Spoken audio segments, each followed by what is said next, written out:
Well, folks, welcome to one more edition of Politics on Random. Egberto is your host. Thank you so kindly for being a part of the show. We are going to have a great show for you today. You know why? Because we have got stars in the house. We have got stars in the house. On the boards, Nabu, our engineer. How you doing, my brother? How are you doing, sir? I'm doing excellent. Hey, we're going to have a good show. How are things going on with you, man? How was your week? Great. I'm here at KPFT, home for independent news and music.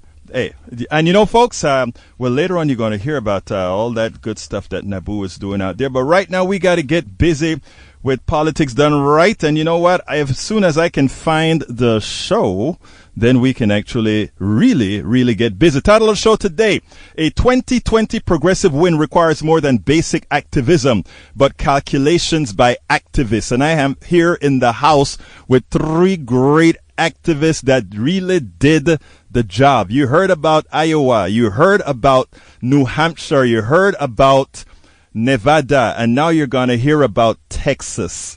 And let me tell, come on, Jared, don't dare put a face on like that for Texas. You're going to hear about Texas, and let me tell you what you're going to hear about Texas, folks.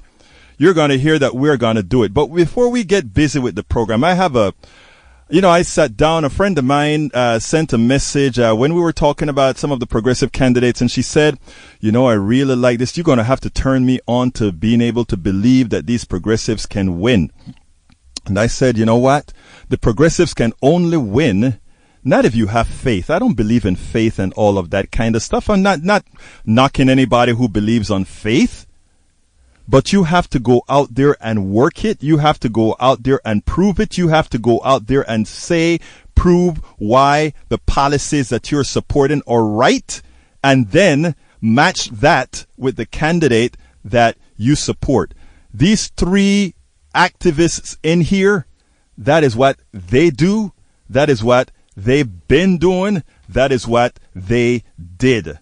Anyhow, title of the program: a 2020 progressive win requires more than basic activism, but calculations by smart activists.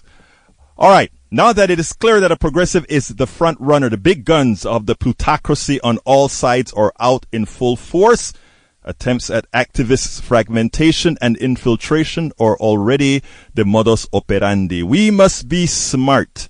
Activists have been successful in the first phase of getting a front runner. Guys, you guys did the job. You did the job. Starting in 2018, man, Daniel, Indivisible, and all these other guys, we turned, well, I'll talk about that later. The question is, how do we ensure the progressive front runner will become the nominee? With all the headwinds and the juggernaut that is the plutocracy against us, we will need to be smart. Today, we have three activists that have been in the field for years doing the work. Activists doing their thing. Of course, we have Gerard Lynch, good old DSA member, guy who sponsored Politics Done Right to Las Vegas. Man, I tell you something, brother. It is all of us coming together to do the job, don't you think? It certainly is, Egberto, and it was a joy being with you there in Las Vegas and canvassing our hearts out there. We didn't even have a chance to gamble even 1 minute or anything else. And we know that your vices are large, and you just didn't get a chance to do it. Dang, guy. Well, we're gambling. We are all putting our time, our money into the progressive front runner. There you go. So we won. We won. At least in Nevada and onward. No. And New Hampshire and Iowa. There you go. That's true.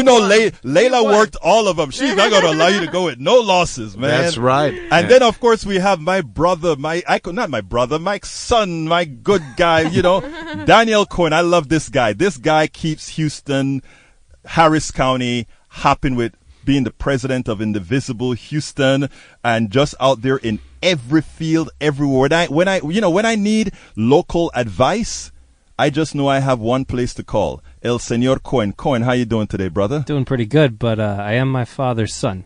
I do love you, though. Hey, your father been on my show. That's true. So, I love your father, too.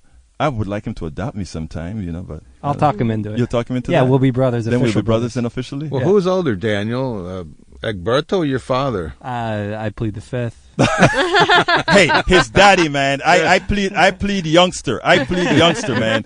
Anyhow, and then we have I just met Leyla, you know, and I was talking to her at the airport, and I'm like, she's impressive. Well, stop it. I mean, she is impressive. You didn't meet me at the airport. I didn't. We were canvassing. I was actually bossing the two of you around. You were Nevada. And let me talk. Listen, I am looking at her bio. Folks, you got to go to LeylaMartinez.com. Mm-hmm. Please go to LeylaMartinez.com, and you need to do something else because you have to follow this woman. You have to follow her on YouTube. You have to follow her on Twitter. You have to follow her on Facebook for one specific reason.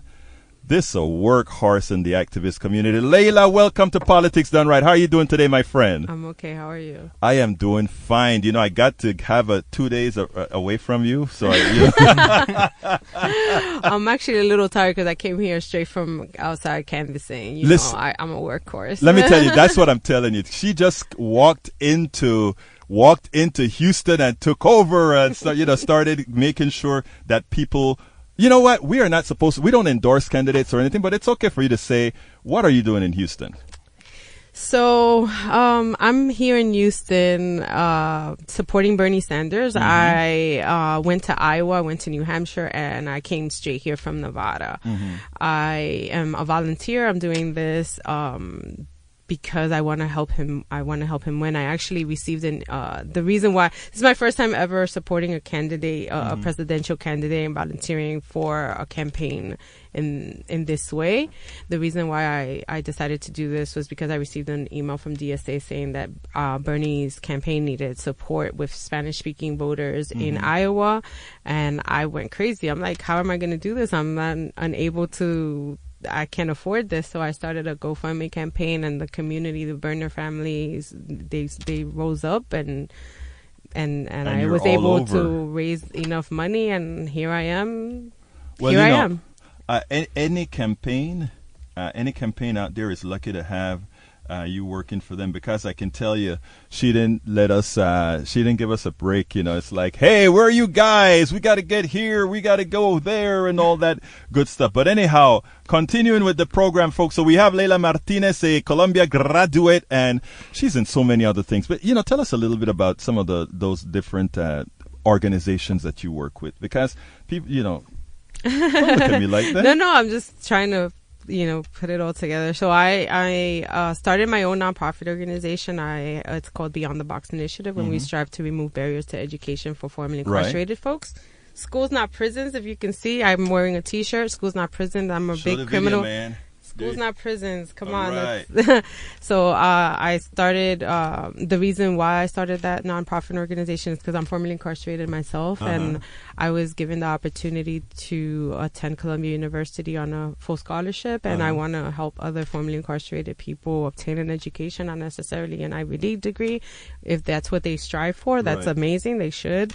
But I just want people to have an education, because the higher the education level, the less likely people are to return to prison. So we shouldn't have any barriers to obtaining an education, and I'm looking to remove barriers to education. Like a lot of people are unaware that there are the box, which asks you, have you ever been convicted of a crime? It's on a lot of applications, and to people who, like me, have been incarcerated, that usually means that we are not allowed the opportunity to either obtain the job, to have the apartment, whatever. We're usually rejected when we check that box.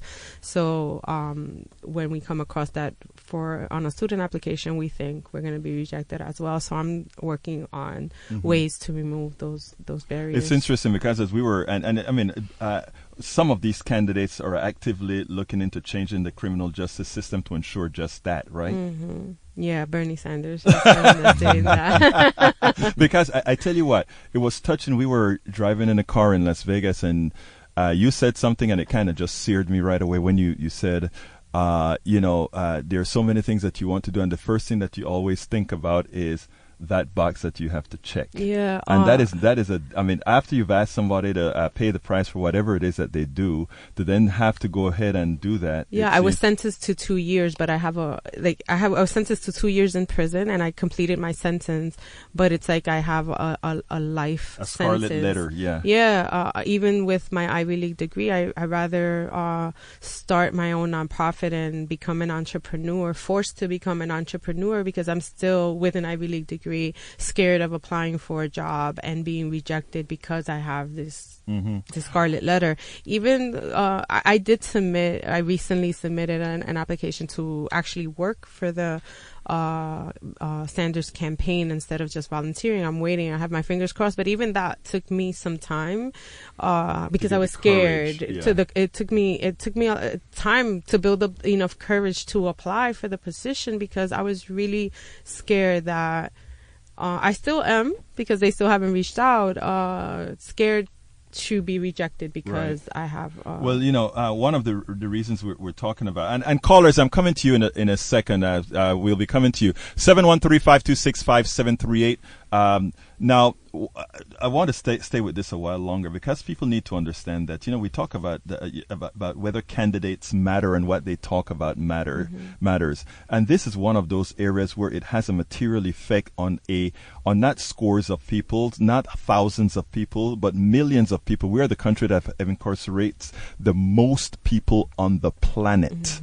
There's over 70 million people in the United States who have a criminal record. And most of them are people who look like you and me because people of color are disproportionately impacted by mass incarceration. Right. And what people don't understand is and on several other shows, I talk about antiseptic slavery, talking about how what we have is a system here that says, we can find a way around controlling people through other avenues. Yes, because the Constitution still is... slavery is still legal because the Constitution says that slavery is outlawed, or I'm sorry, I can't think of the word right now. But it's unless you are incarcerated. If you're incarcerated, then once you have a record, we can do whatever the hell we want. While people are incarcerated, you can be a slave. We are slaves. In Louisiana, people work for free. They are working for free for 2 years while they're incarcerated. They are not paid 1 cent, and they're working on a plantation. Right. Angola is a plantation. Yeah. And they are working for free in the fields. Right. For the first 2 years, and then they're making something like 10 or 15 cents an hour. Don't quote me on that. I can't remember exactly how much it is. But it's crazy. Okay, that's legal. Absolutely. One of the directions that I want to take this show, I have activists in here.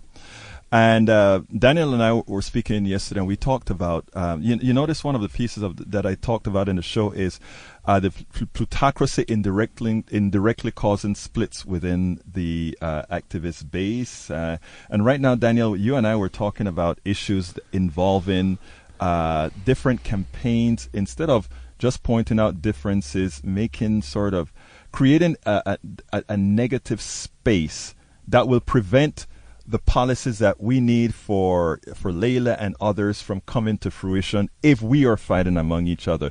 Address some of what we spoke about. Well, I think what we were talking about a lot comes down and to... callers, I'm coming to you guys. Yeah. It comes down to the fact that if you want to build coalitions, then you're going to have open conversations with people, but it needs to be inviting conversations.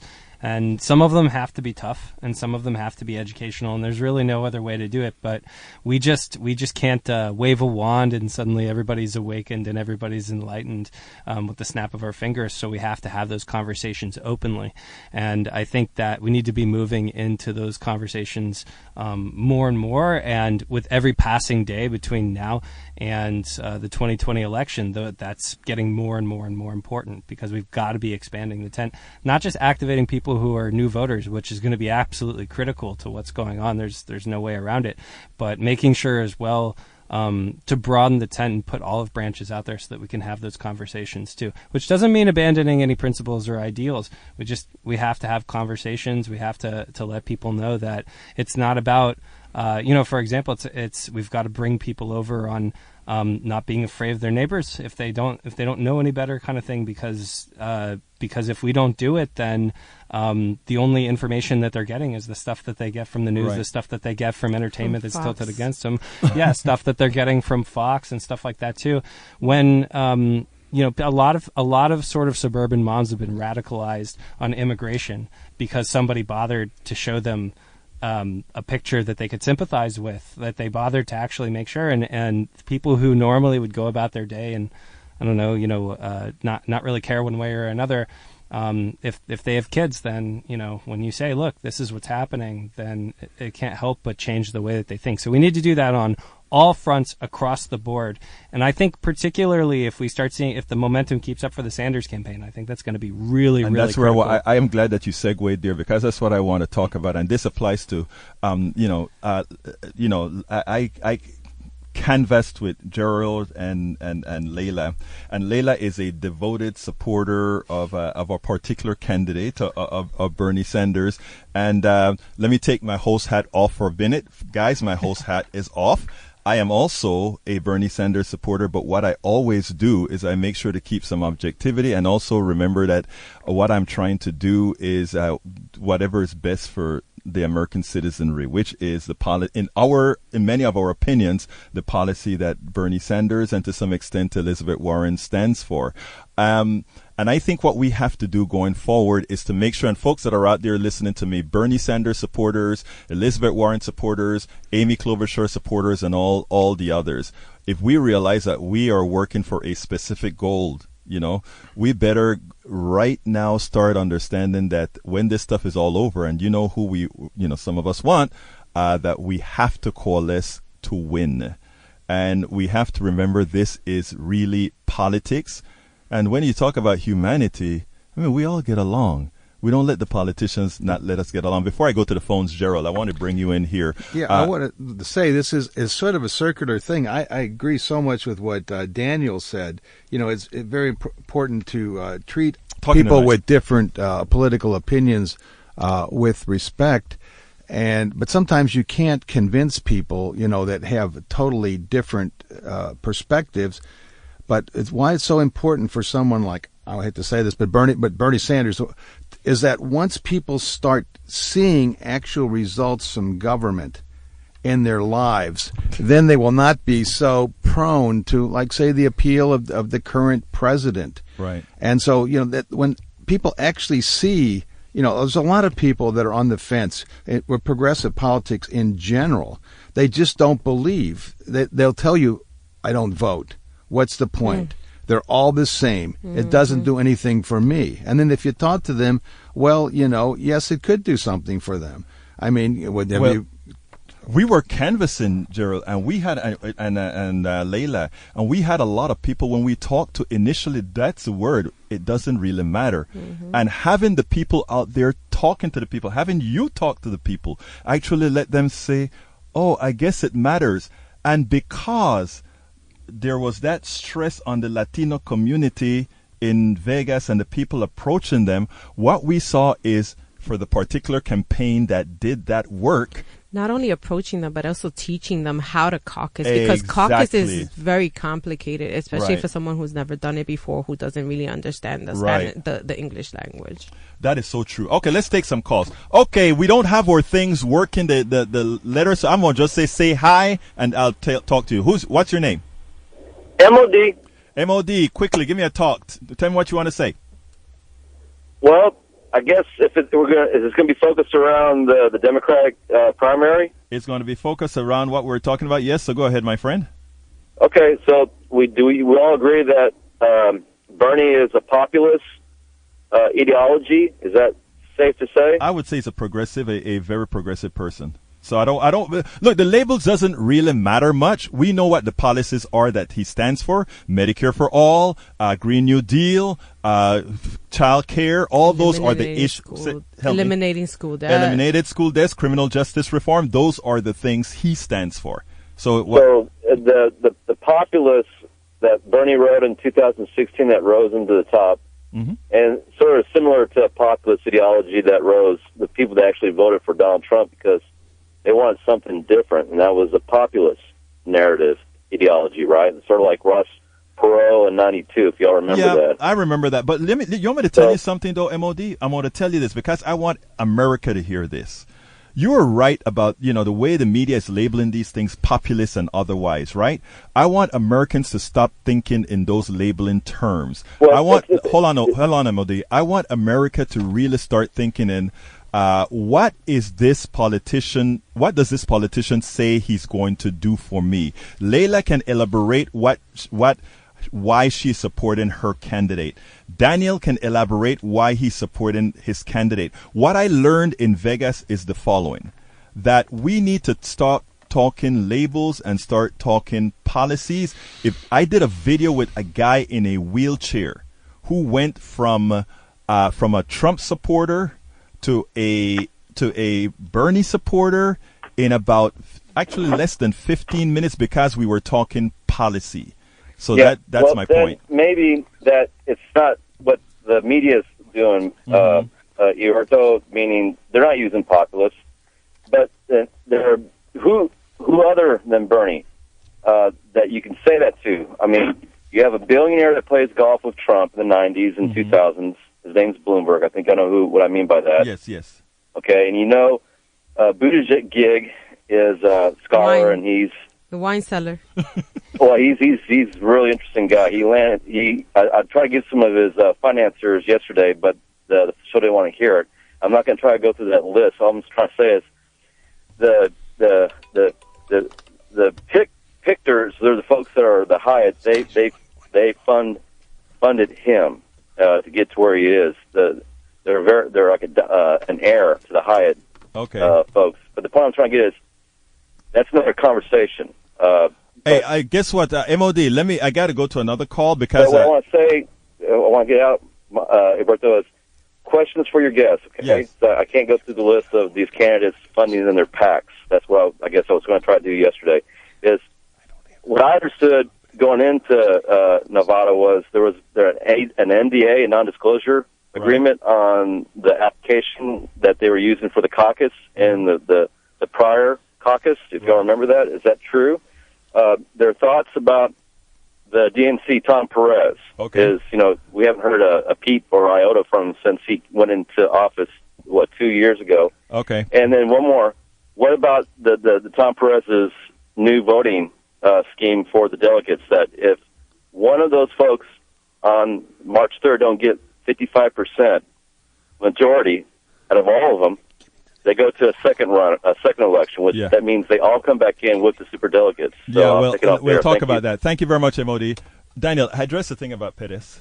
I really only understood the context of the third one. I didn't have enough information. I'm sorry, MOD. I didn't mean to, but I was trying to follow everything, but I only got snippets. And Egberto, if you want to enlighten me with some of it, then you can. The third one I got. Yeah, the third one. I mean, here's the bottom line. If you've got somebody coming in with an overwhelming amount of delegates and they're clearly the front runner, and the Democratic Party says no to that person, then they're going to have a major storm on their hands. I think everybody knows that. And I think that would be an extremely dangerous thing to do. And if that's what they want to do, they may very well end up owning the rubble. I'm not going to be the person who's the problem, generally speaking, but I can tell them exactly what's going to happen. And you're going to have major, major issues on the ground in Wisconsin this year if that's what winds up happening.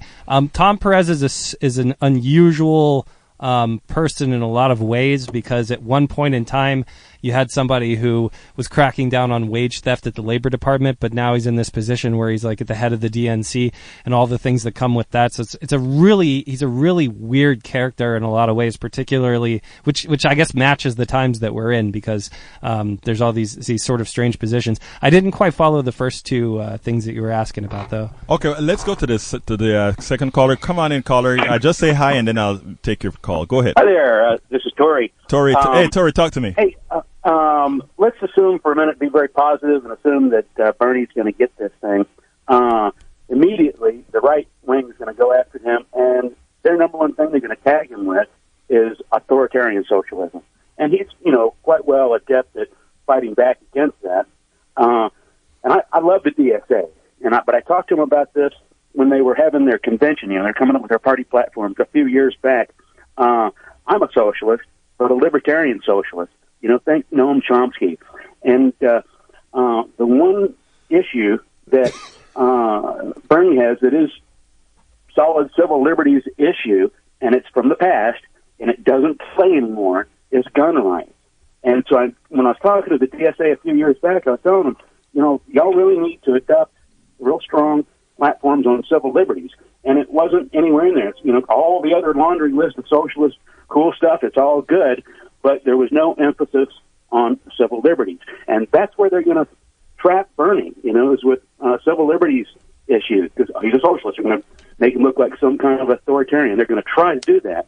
Anyway, that's my 2 cents. Thank you very much, Tori. Anybody want to address that? Leyla, you want to address that? I think this is just me, and I don't predict things too much with like a really clear, like, this is the way it's going to be, because I plead agnostic on the outcomes of elections for the most part, because I think that pundits like to talk about it like it's sports, like whether or not the Lakers are going to win the championship or something, and like it's extremely complicated. But I am pretty comfortable saying that people who vote based on whether or not gun policy goes one direction or another are in a camp right now. So I don't know that I would agree that there's going to be people out there who are going to like peel away from Bernie based specifically on gun civil liberties. Civil liberties in general, I think in the U.S. are in a strange spot, because if you look at the people who voted against renewing the Patriot Act, it was half Democratic and half Republican. And sometimes we wind up with the short end of the stick because the parties cut a deal on that. I'm not saying the parties are the same on everything all the way down the pipe, but that just happens to be a section where it's hard to see. I don't know a ton of people who would use that framing in terms of which direction they vote. When they do vote on a civil liberties issue or something like that, I think it's like whether or not you have reproductive choice, right? And things like that. So I want to address Tori, because that is the meeting that I had just before coming out to KPFT. That is exactly what it was about. People liking Bernie Sanders but thinking he's not electable. People liking Elizabeth Warren but thinking she's not electable because they're going to be tagged with the socialist tag. Now the thing about it is, I think it is time. I think this election should be used to make that completely. Weren't the pundits saying last time that Trump wasn't electable and he wasn't going to be the president? Yes, so they did. No, I understand that, but what I'm saying is, one of the things that this woman was really distraught when she came to speak to me, and what I said is, look, it is true that they can make a narrative that makes it difficult for a Bernie Sanders to win. But it is also true that when we enumerate the things that he's for, most Americans are for. And people will be motivated to come out and vote. Right. Right? Because that's the thing, right? If we motivate people who stood home and didn't vote in 2016 to come out, we're going to win. And let me just tell you something though, Leyla. That's the importance of Super Tuesday, and that's the importance of South Carolina. Because and that is what they're trying to stifle. And I'm coming to you two callers in a minute. That is what they're trying to stifle right now. There's somebody that one of the pundits said 2 days ago. They said, those of you who want to stop Bernie Sanders, you can't wait until South Carolina. You have to wait. You have to do it now. And I sat down started to think about it, and I'm like, they are seeing exactly what I'm saying. What I'm saying is, South Carolina and Super Tuesday will tell a story. And we don't know what that story is yet. If Nevada is the preamble to that story, and I see that smile on your face, Leyla. I'm excited. If Nevada is a preamble to that story, remember. Because I'm excited for what's to come, because people are underestimating how much support Bernie has from people of color, and I'm seeing it on the ground. But you know what? I mean, being the host of a program that isn't supposed to be endorsing folks. Let me tell you what I think. Art isn't endorsing folks. I know, no. But what I'm saying is, it's for me, it's a little bit deeper. The engagement that we saw, Leyla, in Las Vegas was kind of what I am hoping. Now, you're here in Houston. And I'm seeing the same excitement That on was the my ground. question to you, because I hadn't yet asked you how your canvassing was going. It was okay yesterday. Today was great. And I know Daniel, along with all the other groups, Swing Left. I had Rebecca in here a couple of weeks ago, and she's been... first of all, I want to tell you, these guys turned Harris County solid blue. Wow. You are looking at the folks who did it here. Okay. I can't take credit for that. No, Swing Left and all these guys. Swing Left, Indivisible. I'm not taking anything away from Rebecca or anything like that. I just tell you that these guys, it's not a one person that does anything. No, it's not. It's all of us that do it. And, I watch how it's a group effort. Right. Well, I'll tell you, I just wanted to say, I take your point on that in terms of, I think a lot of people put in a lot of work, right? It was never one person. Right. It's always that's what's so interesting about us. Yeah, that's what's so interesting about that is we've been saying a variation of that since early early 2017. Right. Mm-hmm. So, everybody said it, and we'll carry that through no matter who the nominee is too, because we've got all these races up and down the ticket that we're going to need to do that for. It's always going to have to be a movement, and there has to be a movement beyond 2020, 2024, 2028, whatever it might be. But what I would like to say to people is, look, my congressional district is TX07. It was one of the most flippable districts in Texas, but it had been Republican for 40 years. It was the former seat of Bill Archer. It was the former seat of George Bush Sr. It was the former seat of John Culberson for 13 terms in a row. And he was saying the stuff that Trump has been saying back in like 2005. Right. John Culberson advocated for his own map during redistricting. He was blood libeling Muslims back in the day, and we had to get him out of office. We wound up with a centrist nominee. I put on my big boy pants. We hammered and hammered and hammered the incumbent, and we got them in. So what I would say is, when I'm telling other people, look, no matter who gets in there, right? No matter when I say to people, look, I'm voting for a progressive candidate. If you get your candidate in, I can put on my big boy pants. My question is, can you also show the solidarity that's necessary to make sure that we all win this? Because I'm not pushing you out of the movement. I'm not here to push anybody out of the movement. My good friend Katie Jewett, who's working with Ann Harris Bennett. Remember to vote for Ann Harris Bennett for county tax assessor. You can't do that. You can't do that. You can't do that. Am I not allowed to do that? You can't do that. Okay, let me back up. Don't disregard what I just said. Look, here's what I'm saying, though, is that, there was somebody who was a Sanders supporter and they had bad behavior, because everybody's candidate has supporters who have bad behavior. But we're not all perfect. Yeah, but we all jumped off the top rope and made sure that they stopped. Every single one of us who sympathizes to progressive candidates jumped off the top rope and stopped that person in their tracks. So I would just say that from top to bottom, like, we all need each other. There's no way around this. We're facing a truly authoritarian White House right now, and we're going to have to bring it to its knees. We're going to have to actually change the country, and I think people want to see this. But so, if we get out of our own ways and work together, we should be in good shape. Daniel is absolutely right. For those of you on Facebook, we're having audio issues that I completely don't understand. We had that since last week. I'll figure that out for the next show, so you can actually turn your radio on.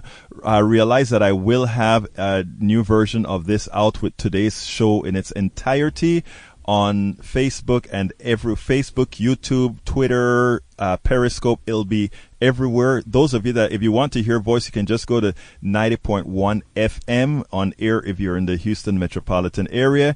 If you're not in the Houston metropolitan area, I promise to have you this video by 7. Okay, let's go to line 3. Say hello. Yeah. Okay, who am I speaking to? Dan. Dan, talk to me. I think your female guest is a joke. Okay. Go to jail. Everybody knows if you go to jail, you're going to have a record, and you're going to have a harder time getting a job. And you're up here acting like you're a victim. If you did a crime, you haven't mentioned what you did, but okay, so you went to jail. Then you get a scholarship, probably got a degree in something you can't even use. I know plenty of people have gone to jail for a lot longer than you and probably harsher things. They didn't come out like a victim. They came out here and got to work. Let me finish. And they're making money. And then for you to be traveling around the country, don't even have enough money, what do? Ask for another handout. That's all you want. You want free college.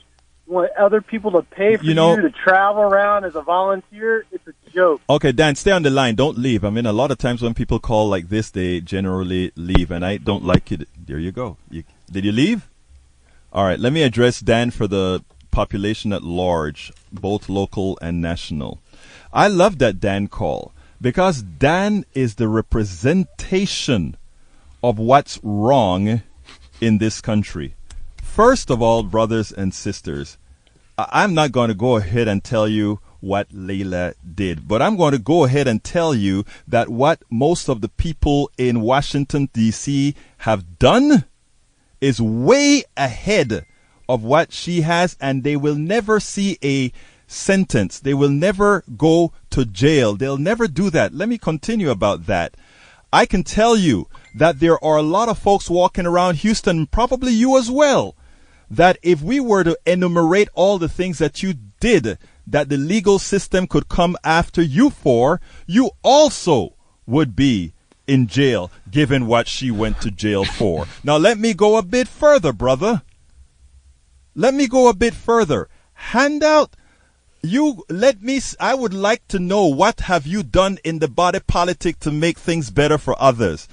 When I met this woman, this was somebody going out there and working for you, because I can bet the policies that she is attempting to get through this country are policies that you're going to sit back and love and say, oh, I deserve it. So I asked Leyla not even to answer that. I didn't want her to address that. I wanted to address it, and it seems like my brother Daniel want to as well. Oh, just please don't hold that guy's name against the rest of us, because a lot of Daniels are nice, you know. And not all Dans. Good, don't worry. I'm used to folks like that. Okay, but my thing about it is this, you know, I've always sat back, right, and I know I have friends who have done a lot of bad things, and they are voting every day, whenever they need to vote, and they can apply for a job, and they don't have to put, I did this. Mm-hmm. Remember, jail is for the ones who got caught. Mm-hmm. Jail is for those who got caught and those who are criminal justice. And we're not talking about murderers and all those folks. That's a different line of folk. We're talking about what all the folks like to call white-collar crime. They even give it a good name, white-collar crime. It sounds good, right? Brothers and sisters, let me tell you something. If you don't get your act together and understand what's going on in our criminal justice system, and you don't get a candidate that's doing that, remember you have a son, remember you have a daughter, remember you have a father, and when the system needs you, they're coming for you, because it's also an extractive system that requires bodies. And when they run out of these brown and black bodies, which are still a minority in this country, they're coming for yours. Okay, come on in, number 4. Talk to me. Yeah, number 4 calling in. Hey, how you doing, hermano? Listen, I want to offer a specific suggestion as to regards to criminal justice reform. Yes, sir. Within the Bernie campaign. But first, I just wanted to say to Dan that if he's still listening, there are lots of people running around in Washington, D.C. specifically, who should, by all rights, have a criminal record and should not even be allowed to run for office, much less serve in office. And the one that I'm thinking of right now is you-know-who. Donald Trump. I like caller 4. Now, thank you. Go ahead, brother. I don't care what this lady did, because I'm not hiring her. But if I was hiring her, I would ask her, well, did she do anything that was violent? If she didn't do anything that was violent, then everything else is negotiable. Now, about criminal justice reform for the Bernie campaign, I'm a Bernie campaign volunteer and supporter.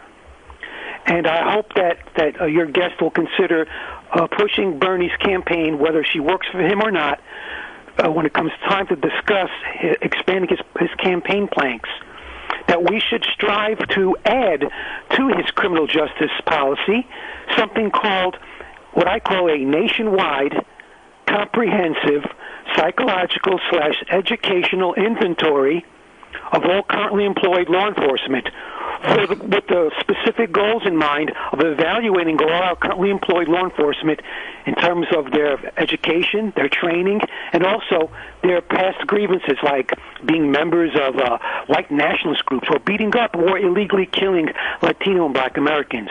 If they have that in their jacket, then we kick them out of the department and prosecute them. If they don't have any such violations, but they have affiliations, then we invite them to engage in some kind of training, job training we provide for them, but they can no longer be law enforcement. That's my way of dealing with the box. You know something? From your mouth to America's ears. 713-526-573. So anything else that you have to add, my brother? Yes, and also in dovetailing with what MOD said, he sparked an idea, not an idea, but a kind of gripe that I have. When Bernie first ran in 2015, Donald Trump came down that escalator and he immediately started hijacking Bernie's economic socialist talking points. But the media never covered that. Okay, stop for 1 second because I want to stop for 1 second because only now is it really coming out to enough people realize that Trump was not only a liar, but he's a plagiarizer and he's a thief. Yes, sir. Let me tell you something, brother. I mean, there are very few people out there that understood what Donald Trump was doing.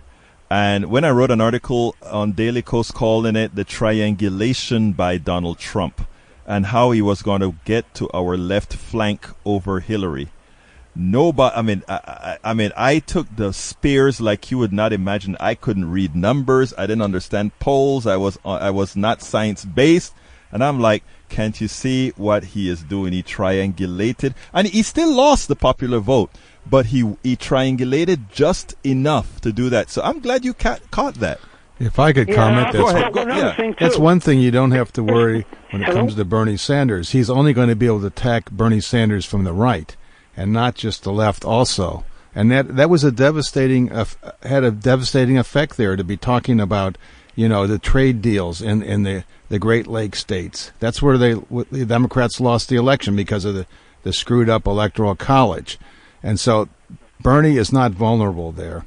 And so that's one of the reasons why a lot of the polls show that Bernie is actually more electable than some of the other Democrats. But I just wanted to say one other comment about the election, which unfortunately I can't hear all the individual questions, but I just wanted to be sure to say that one of the things in terms of the Democrats, I think we need to really be aware of this, the ninth richest person in the United States, Michael Bloomberg, who's trying to buy the election. I think I've talked to several people here in Houston that he's offering anywhere from $6,500 to $10,000 a month to work on his campaign, and he's buying a lot of the politicians. We're not talking about, when you talk about sellout, that's usually a term, an inexact term, but in many cases, people are actually taking money to endorse him. And yeah, go ahead. Anyway, that's about all I really had to say. I'm glad your guest brought I wanted to get that in up, because I can't hear the callers. I want to ask your guest something about the DNC. Yeah, go ahead. I want to ask him if he agrees or disagrees. Here's my idea about the DNC, what they're doing right now. You talk about that Bernie's not vulnerable to being pushed out of the nomination process, and I disagree. Mm-hmm. For the simple fact that the DNC, they're doing it in a backdoor kind of a way by flooding the field with new candidates, ones they feel can maybe push him out, ones who have enough financial resources to buy a bunch of airtime, in other words, to balance out the airtime that Bernie's getting. So in effect, they're doing a replay of the 2015 thing by they ignored him the first time, now they can't. So they balance that out with someone like Bloomberg with non-stop flooding messages, making up lies about Bernie. And that's a big problem when you flood the field. I want to know if he thinks flooding the field is not a strategy to get Bernie out. First of all, your thoughts. Oh, I think it's definitely a strategy that the guy's taking to try to get it to work. But, I mentioned earlier in the show that I never predict elections. Instead, I go and I work them. I don't think the people who are on the court predict whether or not they're going to win the game while they're playing. I think that they play. And I'm not a spectator. I'm a participant in our democracy, and I encourage everybody to do it. You don't have to be like me. I'm the rabbi, so I'm at the synagogue every single day. But I would like to see you on Saturdays once in a while knocking some doors or something like that. But that's neither here nor there. I think that what I'll say is this. Always, always, always bet on us. Never, ever, ever bet on someone else to beat you, because that does affect the way that you think about things. Exactly. And it affects your hustle. It always affects it. It doesn't matter what you're doing. And the law of attraction, you attract what you attract the vibes you give off. And all the way up and down. That's why, like I said, the not me us thing, we've been saying that since at least early 17, because, and it's not just all the different people who are out there in the field, but it's all the different candidates up and down the ballot. I was at the Bernie rally. I went down there actually to work the crowds outside before and afterwards. And, I was handing out slates and I was working for candidates and stuff like that, getting people to vote. But when I said to people, look, you guys are feeling the burn right now, but you got to burn down the whole ballot because there's a whole slate of candidates right now who need your votes, and everybody needs friends at the local level. You need judges who believe in actual criminal justice reform. You need Green New Dealers in your backyard. You need people on the State Board of Education who don't think Moses is a founding father in Texas. You need people in your own backyard to actually win, and we could do it because when you have the conversations with people and when you believe in what you're saying, because you should believe in what you're saying because you believe it, then you can bet on yourself. So I'm always going to say, look, If you want to flood the airwaves, you can flood the airwaves. I don't like it any better than anybody else who thinks that we should have fair laws in the United States and that big money shouldn't control our election system. And I think that it is a problem. I think that demonstrably, if you just looked at the data, it can have an impact. But we're going to go out there and we're going to cut through all that stuff one way or another. And I don't care who you're doing it for, because if you're doing that, then I'm going to be pushing back against it because I don't like big money influence in politics. But I'm going to bet on us. And I think you should bet on us, too, because we're going to win. I think it is so important. Anything else, my friend? I think you've overlooked. Thank you very much, brother. You have a good one. I got to go to the other call, okay? All right, come on in, caller. Say hi. Hi, Egberto. It's Tag. Tag, talk to me, brother. Have you heard anything about the Second Amendment sanctuary movement? Talk to me about it. That should be interesting. Yeah, it's very interesting. This group is going around and... I did hear about it, but go ahead and explain it. You did hear about it? Yes. Okay. In other words, there's a particular... Go ahead, talk about it. No, go ahead. You talk. No, I'm talking about where they have this particular area that you have to have a gun, and it can't be taken away, and that's just the way their laws are written. And I think, if I'm not mistaken, it's the law in that particular community. Well, what they're saying is that if there is an unconstitutional gun law passed, that then a sanctuary area will not have to follow that law. And okay? I think you're required to carry as well. Well, I didn't read any of that in there, but what happened is that we're up in mid-Michigan now, okay? Mm-hmm. And what these people are doing are going to the county commissioners, if you can believe that, and they're canvassing these county commissioners to take a vote on making their county a gun sanctuary. And so they had the meeting and the vote last night, and Patty and a friend of hers went down, and they stood up and said, no, we can't be doing this. And they actually got the commissioners to go their way and shot it down. They're a bunch of angry gun carriers. But, I mean, it's unconstitutional anyway. I mean, but, we don't know what this unruly Supreme Court would do in that case, but it is an unconstitutional law. Entirely unconstitutional. Anything else you want to add a tag to these great activists that I have right here in my studio? That's about it. I just wanted to let you guys know what was going on, and I expect we'll be coming to a county commissioner in Texas close to you soon. Well, you're absolutely right, because the Tea Party in 2010 would go to all the county judges in Texas and ask whether or not they were going to allow Barack Obama to take away their guns. As if Barack Obama was looking into small counties in Texas so that he could lift guns out of people's pockets. So you're absolutely right. The caller's right. Fear. Thank you so kindly. Listen, fear sells. Fear sells, and that is what we have to do. The fear of Bernie Sanders sells. The fear of guns, the fear of losing your rights to guns, the fear of that big, aggressive black man run. All these fears are, and that's what I was talking about with my friend today. I'm like, what we have to do is, nosotros decimos, tenemos que estar presentes. We got to be present. And just like you stated out there, we have to be present. Folks, how did we win hold on. Come on in, caller. Your name? You're on. Hello? Yes, sir. Yes, sir. I've called before. Mm-hmm. I just want to know, totally disagree with Bernie. Who's going to pay for this free college, free health care? I love your calls. Free child care. Yes. Everything's free. The free marijuana. You guys always promise this stuff. I love that question. How are we going to pay for it, Egberto? Come on. You are so... I know. What's your name again, my friend? Martin. Marge, listen, you have the most important question. And the interesting answer is the money is there. What I'm trying to impart, and I was imparting this to my friend today, you don't understand the wealth of the top 1.1% in this country and how they've gotten it off of, guess who's back? Your back. What do you do for a living, sir? I work for the county. What do you do? Inspector. You're an inspector. You work very hard, construction inspector. You work hard, and you manage other construction workers that work very hard. They build skyscrapers. They build other buildings, right?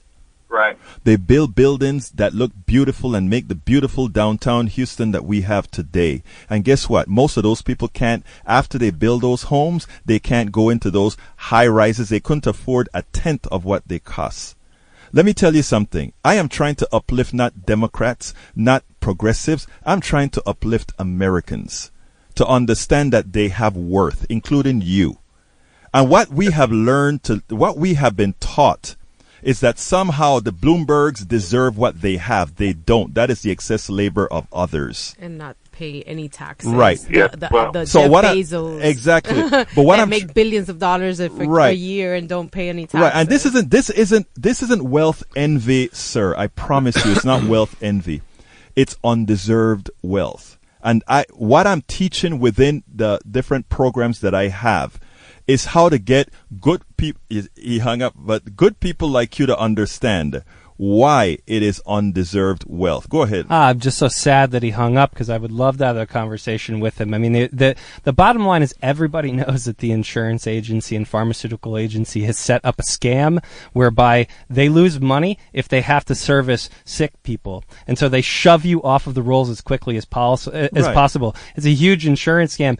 And I just wish we'd had a chance to talk to him because when you get to talk... No, he's listening. I'll tell you, my friend, every time that you look a little bit deeper into your insurance policy, your health insurance policy, there's somebody out there who has rigged the market. It doesn't work the way that it works when you buy anything else. You go to the donut shop, you buy 12 donuts, the price is right there. You get your donuts, you pretty much know what's in them. You probably know it's not great for you, but you got a basic idea of what your donuts have in them. And you go home and you eat them, and that's the end of it. That's not the way that health insurance works. And I think you know that that's not the way that health insurance works.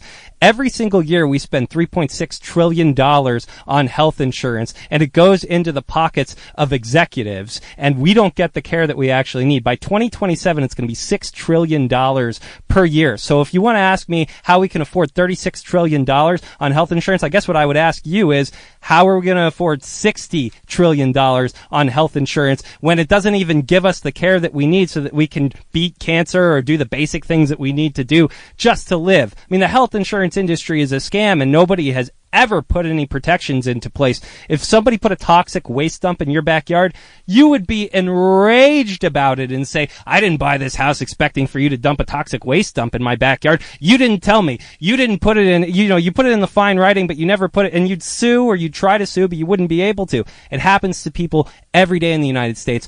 All we're calling for is actual protections within the law. You don't even have to think about it in context of Bernie Sanders. When people start thinking about candidates, they have all these preconceived notions about them.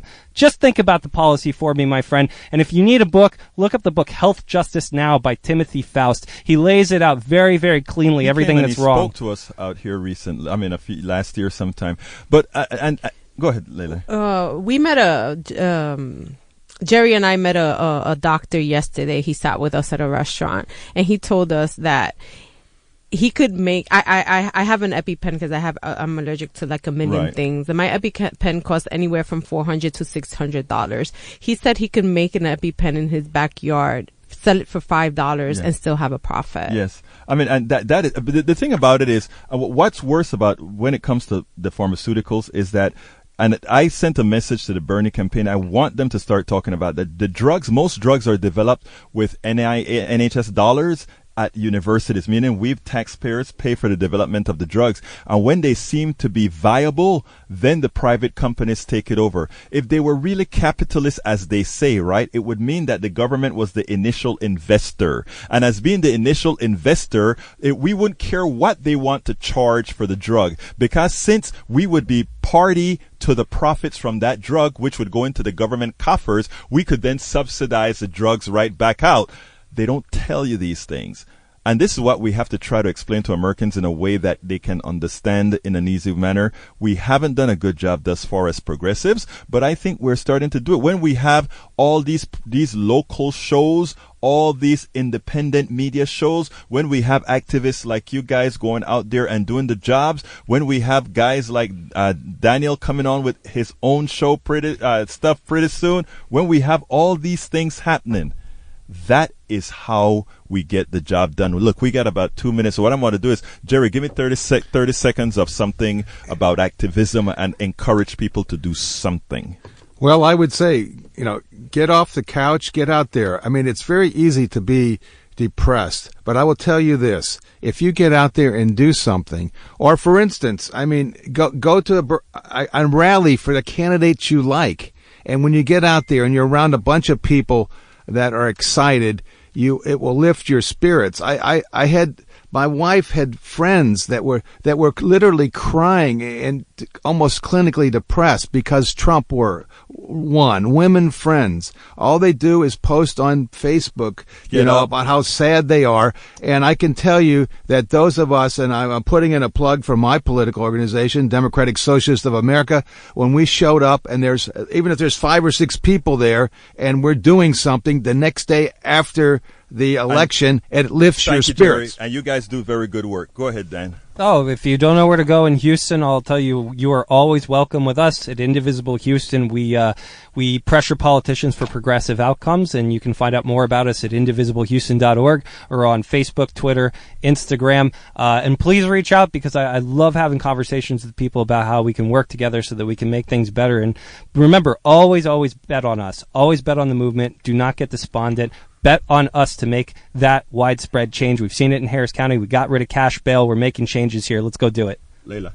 I don't know how to follow that up because I'm actually not here in Houston, so I can't tell anyone. It's nationally. Okay, so I don't know. Just I don't know what to say. Thank you for listening. Follow me on Twitter, LALEY _01. I'm also on Instagram, the same handle, LEY _01, and Leyla Martinez on Facebook. Just follow me or follow beyondthebox.com. Look, folks. .nyc, sorry. That's all right. Look, folks, we have a lot of energy in this room.